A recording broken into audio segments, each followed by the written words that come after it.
देखने जा रहे हैं कि त्रिभुज के तीनों कोणों का योग 180 अंश होता है, जिसे हमको सिद्ध करना है। तो यहाँ पे हमको त्रिभुज के बारे में बस इतना ही बताया है कि एक त्रिभुज है। कौन सा त्रिभुज है ये हमको नहीं बताया है। तो किसी भी तरह का हम त्रिभुज ले सकते हैं। एक त्रिभुज हमने बना लिया, ए बी सी, कोण एक, कोण दो, कोण तीन। फिर इस रेखा को हम आगे बढ़ा लेते हैं डी बिंदु तक। इस प्रकार से हमारा एक त्रिभुज के बाहर कोण बन जाता है, जिसका नाम हमने 4 दिया है।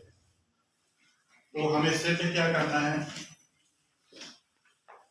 सिद्ध करना है कि कोण एक धन कोण दो धन कोण तीन बराबर 180। ये हमको सिद्ध करना है। यहाँ पे देखिए, कोण एक, कोण दो, कोण तीन त्रिभुज के अंतर कोण है, और कोण 4 जो है त्रिभुज का बाह्य कोण। तो हम त्रिभुज का ही एक कोण का उपयोग करते हैं कि त्रिभुज का बाह्य कोण त्रिभुज के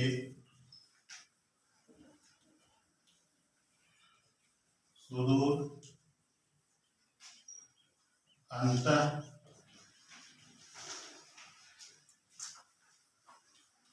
कोणों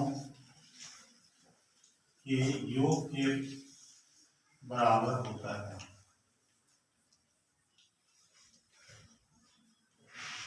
बराबर होता है। त्रिभुज का ये गुण है कि त्रिभुज का जो बाह्य कोण है त्रिभुज के सुदूर अंतः कोणों के योग के बराबर होता है। तो यहाँ पे सुदूर जो बाह्य कोण है वो कोण 4 है, और सुदूर अंतर कोण जो है, मतलब इससे दूर वाले अंतर कोण कोण 1 और कोण 2, तो इसके योग के बराबर होगा। ये हमारा समीकरण नंबर 1 हो जाता है। यहाँ पे देखिए, BD एक सरल रेखा है। BD एक सरल रेखा है।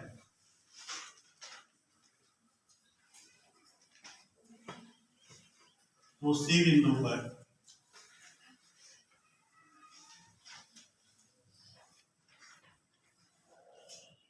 बनने वाला कोण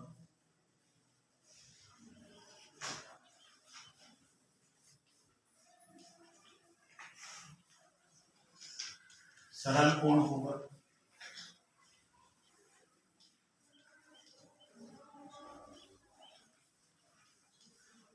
यहाँ पे देखिए, BD एक सरल रेखाखंड है।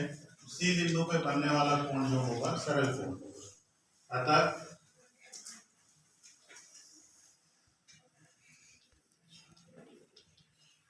कोण 3 धन कोण 4 बराबर 180 अंश।